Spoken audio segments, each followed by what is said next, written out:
वक़्त दा अपना प्रभाव है। मौसमी खिजां चारों पासे प्राकृतिक मंडल उदास दिखाई देंदा है। झड़ रहे ने पत्ते और चल रही ने हवावां, डोल दियां शाखां अपना शिंगार बदल रही ने, उदास दिखाई दे रही, नगन दिखाई दे रही ने। ये शाखां दरख्तां दियां हो बहु मनुख ते मन की प्रकृति भी कुछ इस तरह ही जो है देखने को मिलती है। जर्रा जर्रा पत्ता पत्ता खिड़िया होया है। मौसम बहार है। धरती ने मानो बड़ा सुंदर श्रृंगार किया है, किधरे पीले रंग दा, किधरे गुलाबी रंग दा, किधरे चिट्टे रंग दा। इतने सुंदर श्रृंगारमयी वस्त्र धरती दा चप्पा चप्पा सुहावना हो जाता है। ये मौसम बहार मनुख दे मन दे उत्ते भी अपना एक खास असर पांदा है।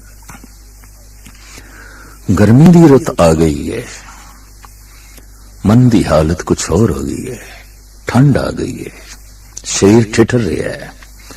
तो रुत तो और समय तो मन प्रभावित है, तन प्रभावित है।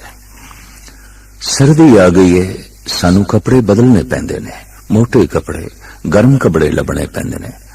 और गर्मी मजबूर कर देंदी है गर्म कपड़ियां नू एक पासे करन ते। हू बहु जो समा है, दिन दे 4 पैर, रात दे 4 पैर, जिथे रुत दा असर है, मौसम दा तन ते मन ते असर है, उथे 4 पैरां दा जिसनू समा कहंदे ने, वक्त कहंदे ने, इसका भी मन दे उत्ते, तन दे उत्ते अपना प्रभाव है। आद काल तो संत जनां दी पकड़ विच आई एक गल कि रात का जो चौथा पैर है, अगर मनुख समय सिर वाकई रात दे पहले पैर दे अंत होंदे होंदियां सौ गया है, तो शरीर दी नींद रात दे चौथे पैर दे आरंभ होंदियां संपूर्ण हो जाती है। अखां खुल जांदियां। यह गल वखरी है। अगर मनुख समय के मुताबिक सुता नहीं तो फिर मुश्किल है कि अमृत वेले ये उठ सके। वक्त सिर सौ गया नियम पूर्वक तो प्रकृति जगा देंदी है। असी देखते हैं प्रकृति पंछियों नू जगा देंदी है, पशुओं नू जगा देंदी है, क्योंकि उन्हां दी नींद स्वाभाविक है, प्राकृतिक है। रात दे पहले पैर दे अंत होंदे होंदियां चिड़ियां, पंछी, पशु करीबन करीबन सो जाते हैं। रात दा चौथा पैर आरंभ होया है।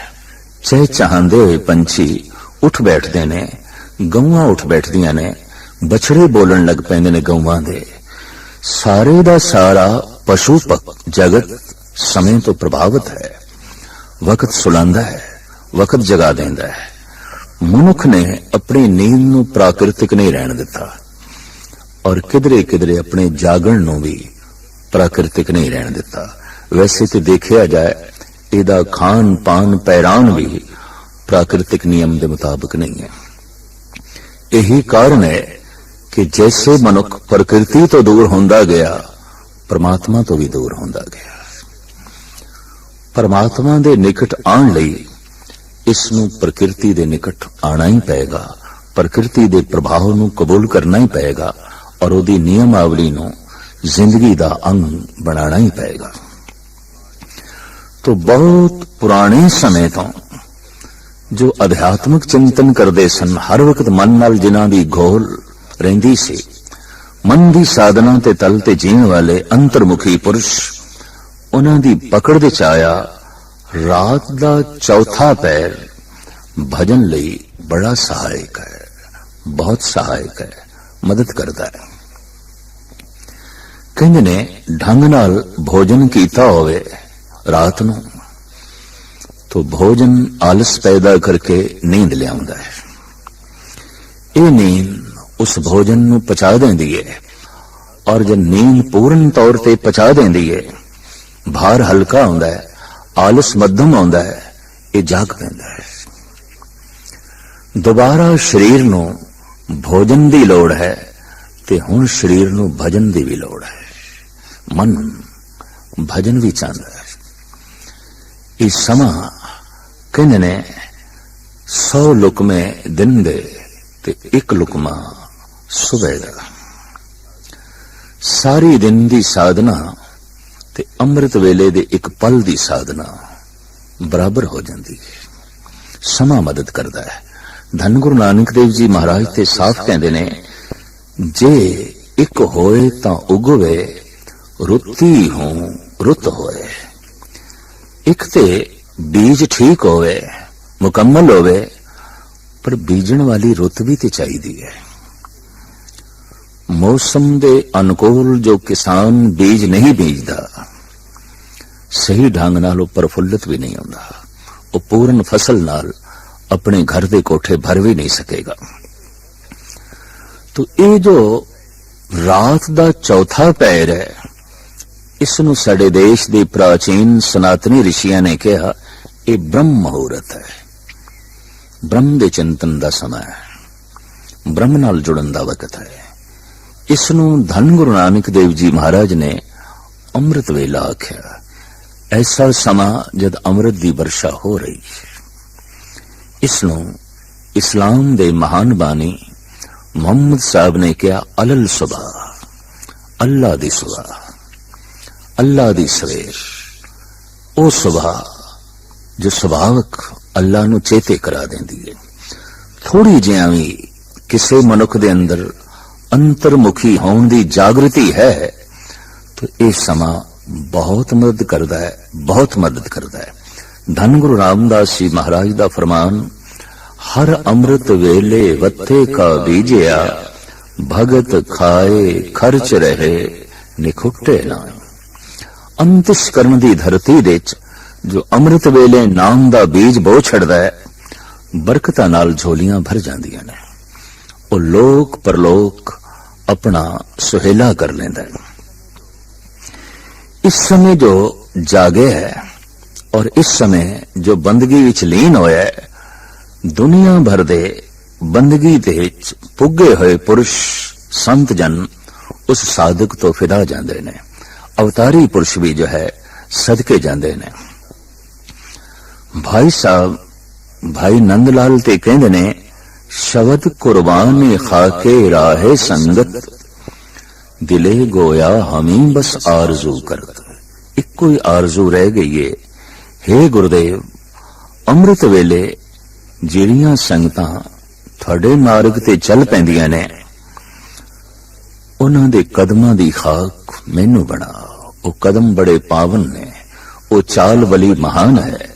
ਅੰਮ੍ਰਿਤ ਵੇਲੇ ਦੀ ਚਾਲ ਗੁਰੂ ਦੀ ਤਰਫ दरअसल परमात्मा दी चाल है। ये परमात्मा दी तरफ चलना है और ये परमात्मा तक पहुंचण दा एक महान वसीला है।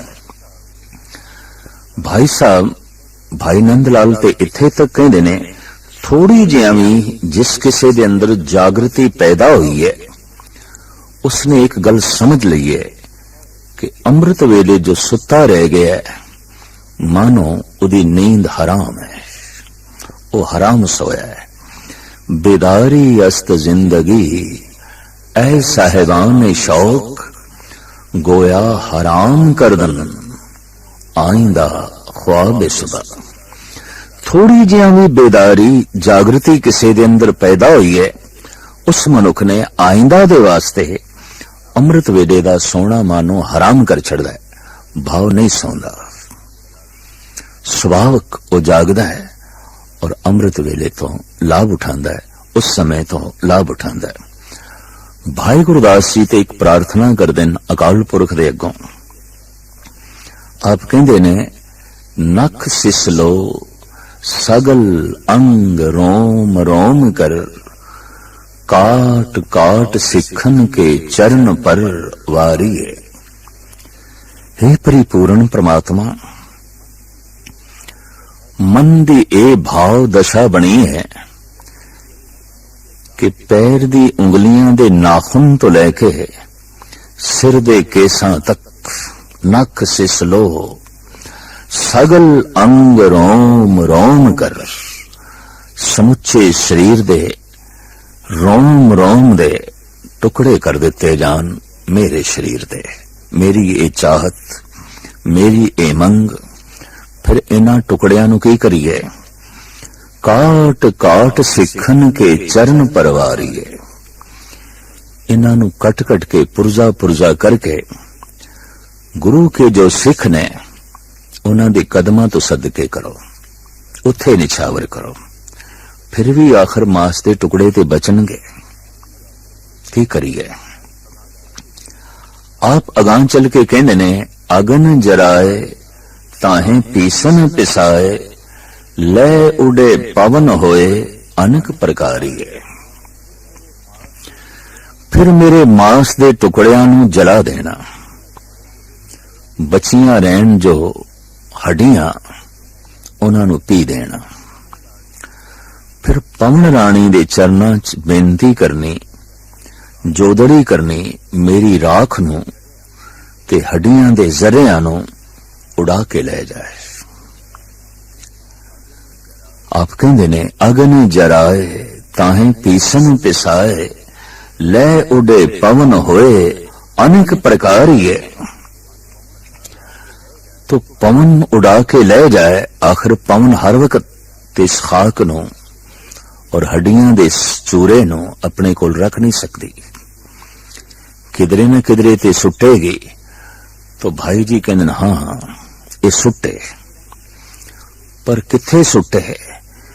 जत कथ सिख पग धरे गुरु पंथ प्रात ताहू ताहू मार्ग में भस्म को डारिए। जिधर किधरे किसी भी शहर दे, किसी भी कस्बे च, किसी भी थां ते सिख अमृत वेले उठ के सत्संग दी तरफ चल पिया, पवन राणी नूं कहना मेरी मांस दी खाक ते हड्डियां दे चूरे नूं उस दे कदमां दे च विछावे, उस दे रस्ते दे च विछावे। जत कत सिख पग धरे गुरु पंथ प्रात ताहू ताहू मार्ग में भस्म को डारिए। तह पद पावकत चरण लिव लागी रहे दया के दयाल मोहे पतत उधारी। हे परिपूर्ण परमात्मा, इस तरीके नाल मैं पतत दा भी उधार हो जाएगा। दरअसल अमृत वेले गुरु दी दिशा और जान वाले मनुख दे कदम अत्यंत पावन ने, महान है। चाहो नाल उमंग नाल जो समय सत्संग दी तरफ चल पिया, जुड़ के कीर्तन सुन रहे है या बैठ के वाहिगुरु मन दा जप कर रहे है, देवी देवते उस तो फिदा जांदे ने, कुर्बान जांदे ने, सदके जांदे ने। भाई गुरदास जी ने इस संबंध विच जो एक पौड़ी की रचना की है, बेशकीमत है और बेमिसाल है। आप कहंदे ने चरणों दुख होए सुरसरी तज बैकुंठ जगत विच आई। सुरसरी गंगा मिथ ये कह रही है कि गंगा ब्रह्मे दे करमंडल दा जल है, विष्णु दे चरनां दा जल है, शंकर दियां जटावां दा जल है। ऐसा साडे देश दे प्रचलन है इस मिथ दा। करमंडल दा पानी विष्णु दे चरनां ते डोले है ब्रह्मे ने, ये जल आन के गिरे है शंकर दियां जटावां च और उस दे चों ये निकली गंगा दी धार। ठीक जैसे गंगोत्री बहुत उच्ची एक चोटी जद निकलदी है, धारा छोटियां छोटियां जी लगदियां ने, वाकई जैसे शंकर दियां जटावां होन, और उन्हां दे चों टपकदा होया ये बूंद बूंद गंगा दा जल। खैर इस मिथ नूं जो रूप दिता है भाई साहब भाई गुरदास जी ने वो काबिल शुनीद है। चरणों दुख होए सुरसरी, तज बैकुंठ जगत विच आई। 900 नदी 99 68 तीरथ अंग समाई। इस पृथ्वी दे ते 12 मास वगण वालियां नदियां भाई गुरदास जी की गिनती के मुताबिक 999 ने। एक घट 1000 जो 12 मास दरिया बगदे ने। भाई जी कहने ने 999 नदियां दे चों गंगा सिरमौर है। उसदे जल की अपनी खूबी है। हर नदी का जल अलग अलग है, हर थां दी वायु अलग अलग है, हर जगह रेत दे जर्रे अलग तासीर रखते हैं। यही कारण है कि जब कभी किसी का कोई रोग औषधियां नाल ठीक ना होवे तो पुराने हकीम कह दिता करते सन, तू आबो हवा बदल ले, पानी बदल ले, हवा बदल ले, टिकाणा बदल ले। और ऐसा देखने दे आया है, वाकई टिकाणे दे बदल दिया, आब हवा दे बदल दिया वो तंदुरुस्त होया है, वो ठीक होया है। हवा किसी शरीर लई अमृतमयी हो सकती है, जल किसी शरीर लई अमृतमयी हो सकता है। गंगा दा जल शरीर लई इतना लाभकारी मनिया गया कि प्राचीन जो वैद सन, हकीम सन, शरीर शास्त्री सन, उन्हां दी रसना तो निकले ते अमृत है। ये ते शरीर लई लाभकारी है। दरअसल आत्म चिंतन करने लई अगर शरीर ठीक नहीं तो फिर मन दा आत्म चिंतन करना भी कठिन है, औखा है। शरीर दा स्वस्थ होना लाजमी एक शर्त है कि शरीर नूं स्वस्थ रखण विच गंगा दा जल वाकई अमृत दा ही काम करदा सी, एक महान औषधि दा काम करदा सी। बहुत सारियां खूबियां इस विच देखियां गईयां। जड़ी बूटियां नाल स्पर्श करदी हुई ये धारा जद मैदानी इलाके विच आउंदी है तो जड़ी बूटियां दा रस ते उन्हां दी तासीर भी लेके आउंदी है। जद इसका कोई पान करदा इस जल दा तो शरीर नवा नरोआ हुंदा है। शरीर दे उत्ते इस जल दा अमृतमयी प्रभाव पैंदा है। यह गल वखरी है, उस जमाने च कहा गया सी इस देश कपड़ा निचोड़ना और थुक सुटना महापाप है, जबकि अब बड़े बड़े शहरों के गटर इस गंगा दे पै रहे ने। महापाप व्यापक पद्धर ते हो रहा है, महान गुनाह व्यापक पद्धर ते हो रहा है। अमृतमयी जल नूं किसी हद तक विष बनाया जा रहा है। मनुख ने जैसे अपना जीवन विष बना लिया है, ये अमृतमयी हवा नूं, अमृतमयी जल नूं थां थां ते विष बनाने दे जो है तुलिया होया है। किधरे दी हवा खराब की थी और किधरे नदी नालियां दे जल दे प्रवाह नूं इसने खराब किया है, गंदा किया है, मलिन किया। खैर ये एक अलग विषय है। ये जल अमृतमयी है।